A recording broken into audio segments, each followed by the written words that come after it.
Welcome to the Dateable AF podcast, because women dating women is wild, wonderful, and occasionally a disaster. I'm your host, Dr. Sarah Kyle, a therapist in private practice. And I'm your co-host, Rachel Howell, researcher extraordinaire.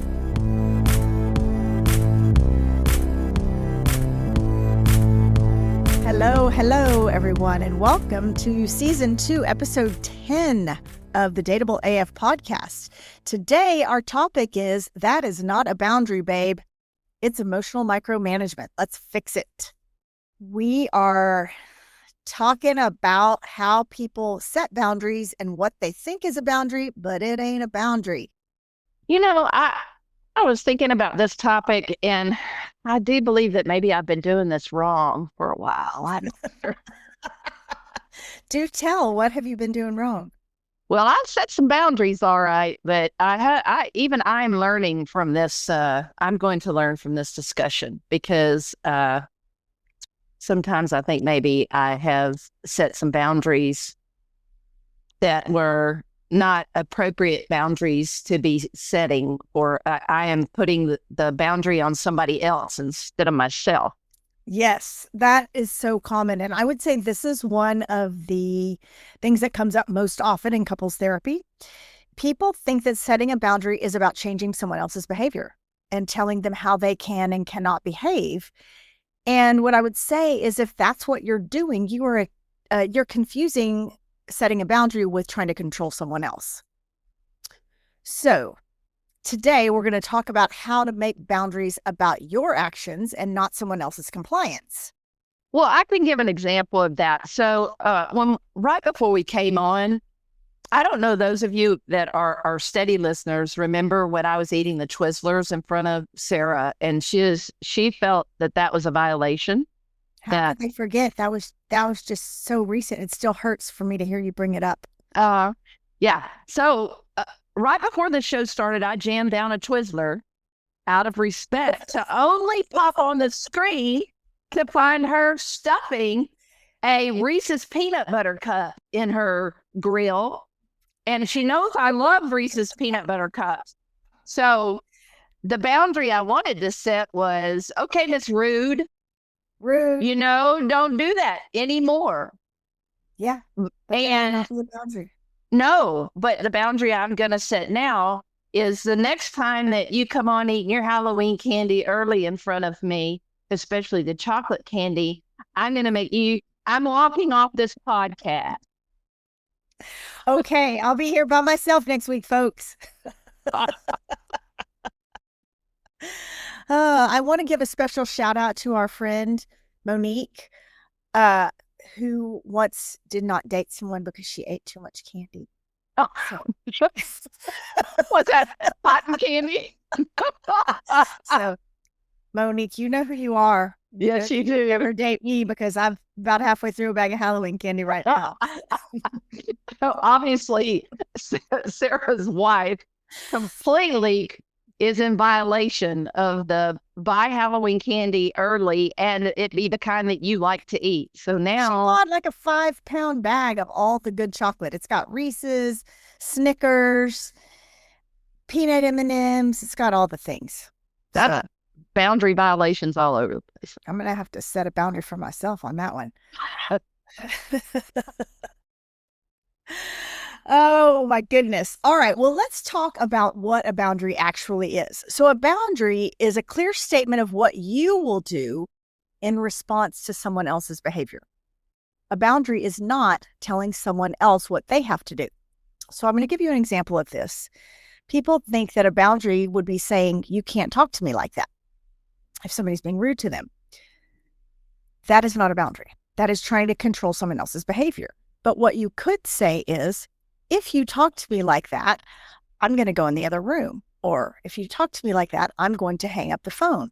So you're letting them know what you're going to do in response to their behavior. You're not trying to get them to stop doing a behavior. In all seriousness, I have practiced this before in my previous relationship. And I will tell you that 100% when I'm able to take responsibility for what I need to do in order to keep myself safe or to be true to myself in a situation that feels hard. Then and the language you just used is a great example. The response by the other person is always better and it's more productive. And typically the behavior stops. If I'm not good at that and I try to create a ultimatum, sort of thing, it never goes well. It never goes well. It's not effective. It is not effective, but people keep on doing it. Yep. And I think that what happens is that boundaries start to get tangled up with control. So I'm wanting to feel safe. And I think in order to feel safe, I need you to change your behavior. But the truth is we can't outsource feeling safe. We might need to remove ourselves from an unsafe situation, but we can't count on someone else to change their behavior. So you gotta get that focus back on yourself and what you're going to do in response to someone else. And I do think that what I like about this is I think this topic is just, I hope people really lean into this because I do think it's something that people aren't typically good at, and especially when they're frustrated with one another, or there are these cyclical behaviors that happen in your relationship where you kind of always come back to, say, the same fights, and then you're always fighting them in the same ways. That it's very dicey to be sure that if you do draw a line and say, I'm going to step out of this, I can't be here right now, I'm going to need to remove myself from this, that you aren't punishing somebody by not making sure that they know that you're going to come back in. That is so important. And I want to come back around to that part later. If you need to remove yourself from a situation, there are some guidelines about that. But I have a really good personal example of that not being about punishment. We've talked about this on the pod before, but I stopped drinking alcohol a handful of years ago. And being the only sober person in the room is not that fun. That's shocking. Shocking. But when people start getting slurry and repeaty, it's no longer fun for me. So what I could say is to all my friends, hey, I need you to stop at 2 drinks because I don't feel comfortable when you start getting drunk. That would be ridiculous. Why do I need to control them? You wouldn't have any friends. Exactly. That's the God's truth. My friends like to drink. But the other thing is I could get pissy. And when people start getting drunk, and I could storm out and slam the door and be like, I don't want to be around you people. That's not a boundary either. So a good example and what I try to do in that situation, I'm like, hey guys, I'm going to take off now, but have a great rest of your night. Or if it's at my house, I'll say, hey everyone, I'm going to head to bed now, but y'all stay up and have a great time. So I'm letting them do what they want to do, but I'm not forcing myself to be in a situation that doesn't make me comfortable. So I'm not trying to control their behavior, and I'm not trying to punish them for a behavior that I don't like. Or if you're at somebody else's house, you say, hey, I'm going to go do the dishes. Exactly. Rachel may or may not have seen me do that a time or two. But we're never really sure if it has to do with people having too much to drink or we're just getting bored. Exactly. Same. Like I'm bored. Y'all need to spice up this conversation.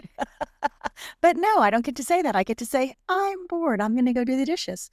See what a fun party guest I am. I know where I'm going. No more pickleball talk. No more. Exactly. We're not going to talk about pickleball or dogs anymore tonight. We set a strong boundary right there. Exactly. And if you do, I'm going to go wash the dishes. Oh, Lordy. Yep. And so I think that people don't set boundaries because they feel like they're being mean or they're being selfish if they do that. But it's actually really good self-care, and it's not expecting the other person to change their behavior. And I do think that growing up, the way you grow up has a lot to do with how you do this. Is that Yes. If you grow up in a family where boundaries, threats were made and then they weren't followed through on, or good boundaries were not set, then I do think it is difficult to learn how to do that. And it comes up, I will tell you, in this dating, if you're dating, I think it's a very interesting thing to explore while you're dating someone, to really work through things like that, to see how you do it and see if somebody else understands it. But boy, if it doesn't come up in that and you just start parenting, it's damn sure going to come up there. Yep, absolutely. Ooh, And it's probably not going to go too well. I'm going to say that you're not going to be that good of a date if you're doing that stuff. Yep. So let's talk about how to set boundaries that actually stick. So the first step I would say to that is you identify the behavior that's bothering you, or the thing that's hurting your peace. And the second step is you decide which part of that you can control, which, hint, that's always going to be about your own actions. It's not going to be about someone else. And the third thing is that you want to communicate clearly and calmly with that person. So don't issue it like an ultimatum. Don't issue it with a snarky tone. Just be clear and calm. And then the most important piece is that you got to take the action that you said. If you said, hey, if you curse at me, I'm going to hang up the phone, the next time the person curses at you, you have to follow through and hang up the phone. You can't say it and then cry wolf, because then they'll believe that you don't mean what you say. And when you're out there and you're dating someone, and if you date them long enough, eventually you'll have conflict. And if you see these things in conflict, if there's somebody who has those extreme reactions, either they do curse at you, or they hang up on you, or they could try to control you with their behaviors, you need to count on the fact that that is not going to change in that relationship unless they see it as a problem and they get in and work on it. So huge red flag. Yes, absolutely. And if you get tired of doing that behavior in response to whatever they're doing, you can't think that if I do this behavior, they're going to change. I have a good example of this. Joe and I have a friend that we adore, adore, adore. Her name is Veronica. You might have met her before. And she is always late. And I don't mean 5 minutes late. I mean 30 minutes late. And we would plan something like, hey, let's go on a bike ride and let's meet at this particular spot and at a certain time. She would consistently arrive 30 minutes late, and then that would throw off our whole plan for the rest of the day. Or sometimes it would be, let's go to a movie. And we would be meeting somewhere to ride to the movie together, and she wouldn't get there, and then we'd miss the whole movie. And so we didn't want to ruin the friendship. And we also didn't want our whole plans to be derailed by this person. So we set a boundary by saying, hey, let's make a plan for where we're going to meet. If you're not there within 15 minutes, we're going to go ahead and go. And then you can meet us there, or you can skip it. And it worked. I mean, it worked in the sense that we didn't feel frustrated. And guess what? Sometimes she didn't show up in that 15-minute window and we left. And it just became, but it eased our own frustration because we didn't miss the movie next time, or we didn't miss the bike ride. So that's a good example of, we could get mad at her, or we could expect that boundary would make her change her behavior and be on time. It didn't really. Maybe sometimes she was more on time, but once she started seeing that we were going to leave without her, that did change the dynamic a little bit, but we felt way less frustrated. I know that some people just say, oh, my person just can't get out the door. They can't be on time. I have a hard time seeing it as something other than a control thing. I mean, what is going on there that you can't fix that? Yeah, it's a very good question. And people have different ideas about it. I know one of yours and my colleagues, Max, is a therapist who works with adults who have ADHD. And we've touched on this topic in talking to Max and saying that, yeah, it's just sometimes there's just this level of chaos going on that the person can't get there on time. That one's a hard one for me, because I feel like if you can be consistently late what would stop you from being able to be consistently on time? I don't know. But if you have this problem, please write to us and let us know what the issue is. Right. If you believe that it's something other than a control issue or a lack of respect of somebody else's time, I would be open to that. And I do get it that some people, I know somebody that has a hard time getting out of the door because I think they have a little bit of, is it agoraphobia? Yes. Yeah. Afraid of being out. Afraid of being out. Yeah. And I think that they actually have some agoraphobia. And so this anxiety that builds up as they're trying to get out the door and all this stuff starts getting in the way. And I believe that that's a real thing. I respect it for sure. At the same time, as we all do manage whatever our idiosyncrasies are or things that, get in our way, I mean, you do workarounds. You start earlier, or you set some things in place or set some things in motion so that you can. I have to say I struggle with this when seeing that you can't correct it. Yeah. And tell yourself that the time is 30 minutes ahead of when you actually have to be there, or whatever your window is that you need. If the event starts at noon, tell yourself it starts at 11:30. So I don't know. It does seem like there are ways that you could work around this if it was something that you chose to work on. But anyway. Well, in the dating world, I definitely, I don't know how many of you out there have actually waited on somebody more than once when they've been, say, more than 15 minutes late and you've gotten no call or no, and that it happens continually. Let's say, 4 or 5 dates and they've been late to 4 of them out of 5. And are you really still dating that person? No.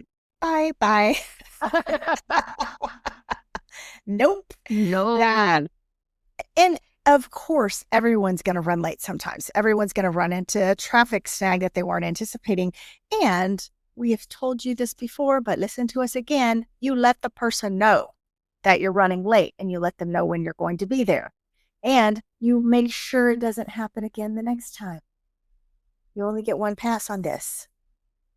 Here, lop it off. Lop it off. That's our advice about everything. Just lop it off. But sometimes you don't want to. So anyway, but I would say the main thing that I want to stress to you guys about boundaries is that the power is in the follow through. The power is not in what you say. The power is in making sure that you follow through on the action that you told them you would take. So don't just run your mouth. You got to follow through. Yeah, because then you don't have any. You got no teeth, no hook. You got no game. No game. Yeah. So there are some times that people try to set a boundary and it backfires. And I think there are a few common things that make that happen. The first thing I would say is do not over-explain and do not apologize for the limits that you're setting. You get to take care of yourself, and you don't have to explain it, and you don't have to apologize for it. We've talked about this before. If I don't want to come to your birthday party on Saturday night, I don't have to go into a long, drawn-out explanation for why I'm not coming. I just say, hey, I'm so sorry I'm not going to be able to make it to your party. I don't need to over-explain, and, I don't need to fall all over myself trying to apologize for a limit that I'm setting. I do think when you do over-explain, it tends to not go well. Yes. I feel like what you do is in that you begin to sound like you don't have confidence in the boundary you've set, and you open the door for somebody to argue about what it is that you're needing. Yes. You open yourself up to being challenged or argued with. And if you're just matter of fact about it, then people tend to accept it more easily. I think another thing I see sometimes is that you expect people to thank you for setting a boundary. Is that true? Really? I don't know about that. Yes, thank you for being so clear about that. People do not like it, especially people who are likely to violate your boundaries. They do not like it when you set boundaries. So they are probably not going to be that appreciative about it. If you say, hey, if you speak to me like that again, I'm going to walk out of the room. They're not going to say, oh, thank you for telling me. They're going to try to keep you in the room with them. So don't expect any kind of particular response from them. Don't expect them to change their behavior. Don't expect them to thank you for setting the boundary. That's probably not going to happen. So no, it's probably not. I had a dating experience the other night. I was out on a date with this very wonderful Monique, I would call her. Maybe. Ooh. I know. Mm-hmm. Anyway, and we had these women, and we're sitting at this bar. These women yelled at us across the way, "Hey, y'all are beautiful," which was lovely, wonderful. We did the courteous thank you. But yeah, I saw the one coming. There's one of us couldn't let it go.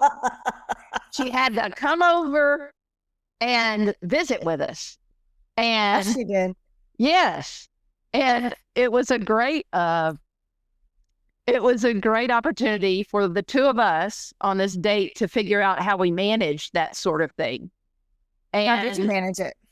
well, what I said to her was, I said, so Monique, ordinarily I'm going to try very hard to not put on my resting bitch face, because this woman is now, I think, going to be up in our grill, and I'm going to really want to give her a boundary that she's probably not going to appreciate.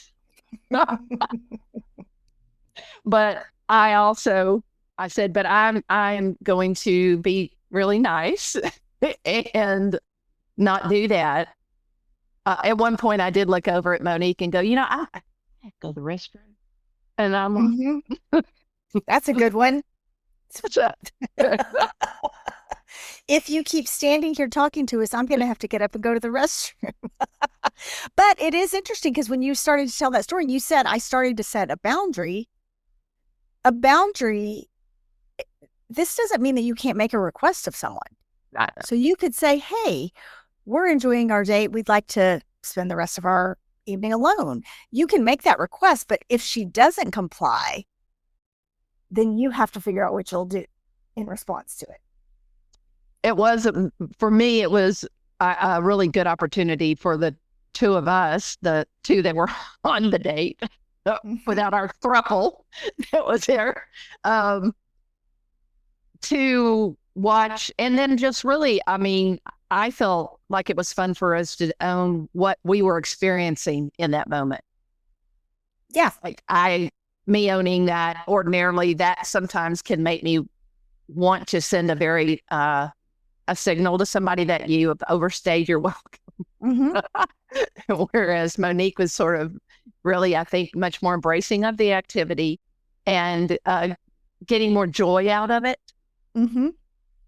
I was. So you just rolled with it, it sounds like.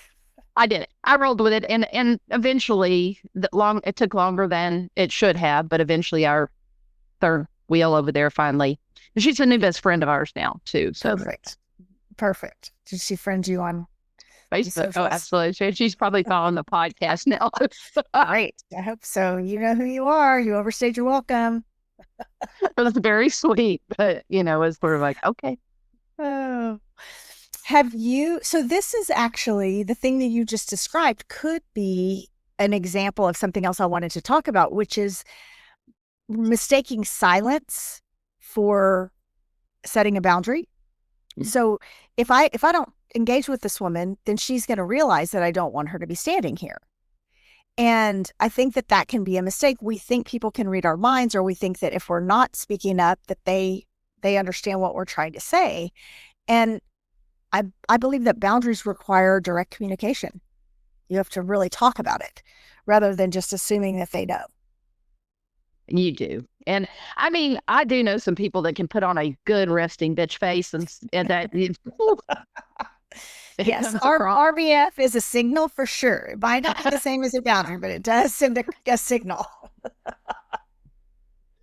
But yeah, I think you do have to use your big girl words. Big girl words. Yep. I think something else people do often is they set revenge boundaries. And but the revenge boundary is almost always about trying to change someone else's behavior. You're trying to teach them a lesson.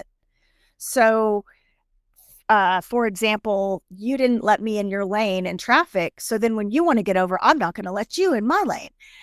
That's not a boundary. That's just trying to get retribution against someone. Or, for example, I ate a Reese's in front of you today because I was trying to teach you a lesson about eating that Twizzler in front of me a few weeks ago, but I don't think it worked. No, because you know what I'm thinking about? I'm thinking about driving my ass right on down to Buc-ee's and getting a whole package of those cinnamon bears that you love. And next time I'm going to sit here and eat them. See, that would be revenge. That would not be good. You're trying to teach me a lesson. And you see how those things, revenge upon revenge upon revenge. Everybody's going to be real chunky at the end of that.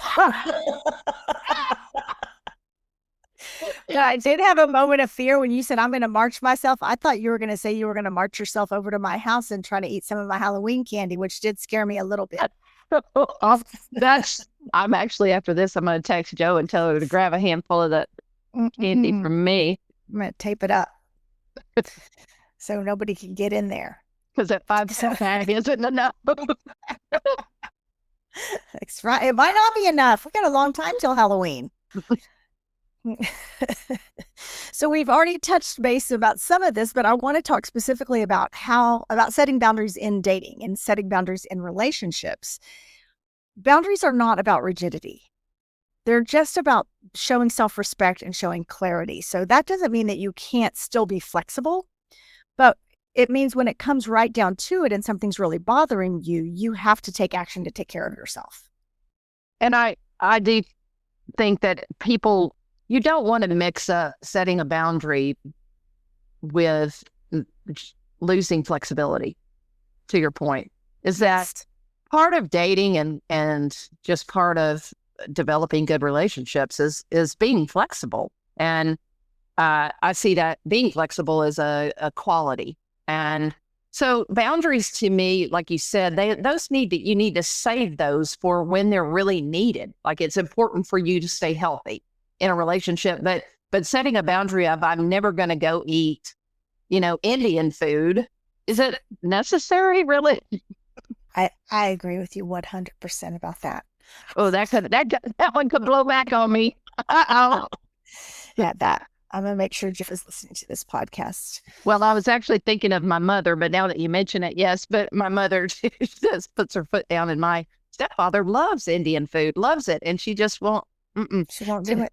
She was in town today, and she almost forced me to go to Pokey Joe's, and I created a boundary.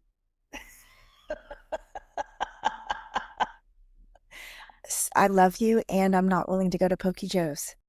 I used my words. That is great. Yep.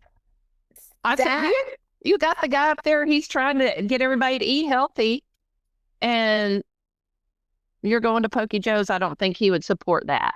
I don't think so. Pokey Joe's has a lot of brown sides. My mother thinks they're vegetables. Fried okra. I don't think that counts as a vegetable. There is this temptation, though, to use boundaries as emotional tests. I see this come up in therapy a lot. And one of the things I hear a lot is if this person really cared about me, they would stop doing that. Or if this person really cared about me, they would quit their job that's requiring them to work overtime. If they really cared about me, they would move to another state where I want them to move. And those things are just emotional tests. They are not actually a boundary, because the truth is I do care about you and I don't want to move out of state. Or I do care about you and I'm not going to quit this job that requires me to work overtime. So being really clear that both things can exist and that is not the same thing as setting a boundary. No, I got nothing more on that. I think it's very clear. Yeah. But you would be surprised at how often this comes up. If you loved me, you would fill in the blank. And so people think that that's setting a boundary, and it's actually not at all, because that boundary, again, is about someone else's behavior. But if you do set consistent boundaries, you're building trust with that person over time, because they learn what they can count on from you. They learn that your words and your actions line up and that you are going to do what you say you're going to do. Yeah. I can't. Yes, I have had personal experiences with people who don't do what they say they're going to do. and it is more threats, and it's very disconcerting to be on the other side of that. Yep. You see this a lot with parents and kids. You know, if you do that one more time, you're grounded. It's like, no, then it's not true. The parent doesn't follow through. I'm going to count to 10. Mm-hmm. 1, 11. 12. I had a family member that would say that. I'm going to count to 3. And then she'd go 1, 1, 1. She never got to 3 because she wasn't ever going to follow through. Oh, my goodness. God. Well, let's wrap this up and tell folks what we would like them to take away from this episode. Well, first, a boundary isn't about controlling them. It's about protecting you. So don't try to control the other person. Just focus on stating the things that you need in order to protect yourself and the things you're willing to do for yourself. Yes. Yeah, you cannot make someone behave differently. You can just tell them what you're going to do when they don't behave differently. And follow through is the magic ingredient. Otherwise, it's just a hollow either comment or a hollow threat. And that, eventually people just are not going to be responsive. Behaviors won't change. Absolutely. And the statement, if you do X, I'm going to do Y, is always preferable to saying you need to stop doing X, because this all goes back to you don't get to control whether that person does X or not, but you do get to control your response to that. And as we mentioned, clarity beats explanation, that you don't need to spend a lot of time explaining in depth, just to make your statement, stand behind it, and do what you said you're going to do in order to keep yourself safe or healthy in the relationship. Yes, absolutely. And if you think that boundaries are about creating walls, then I really want you to rethink this. Boundaries create freedom. Boundaries give you a sense of empowerment about yourself. They're not about pushing other people away. They're actually just about creating relationships where everybody understands the rules of engagement. People may think that's it is like a baseline 101 parenting thing that you learn as a good parent. It's what makes kids feel safe. It's the same concept with adults, is that they know where the limit is. They understand it, and it doesn't keep changing all the time. It doesn't move on them all the time. Yes. Yes, that is so true. So if you want to talk further with your partner about this topic or with your friends about this topic, we have a few points of discussion. So talk with them about times that you notice that you're trying to influence or control their behavior. If you catch yourself doing that, and again, this is about what you're catching yourself doing, not what you're catching them doing. But if you find yourself trying to set a quote unquote boundary, but your end goal is to change their behavior, call yourself out and let them know about it. And then I would love for you guys to talk about reframing that into how you could set a boundary for yourself instead. Good suggestions. Yeah. Well, as always, we love to hear from you. So please keep the feedback coming. We've gotten some really great feedback and comments about our previous episodes. And as you know, some of you end up hearing about yourselves in our after party episodes, because when we get comments from you and feedback, we do like to shout you out. So please keep sending us your thoughts. You can reach us on Instagram at Dateable AF, or you can reach us via email, info@dateableaf.com. Please join us next week. We got a juicy one next week. We're going to be talking about Open for Business, a discussion of ethical non-monogamy. So don't forget to tune in for that. And as always, we want to thank you for listening to the Dateable AF podcast, where we help you find your happy ending. Remember, be bold, be kind, and for the love of queer dating, don't text your ex. Stay dateable. AF.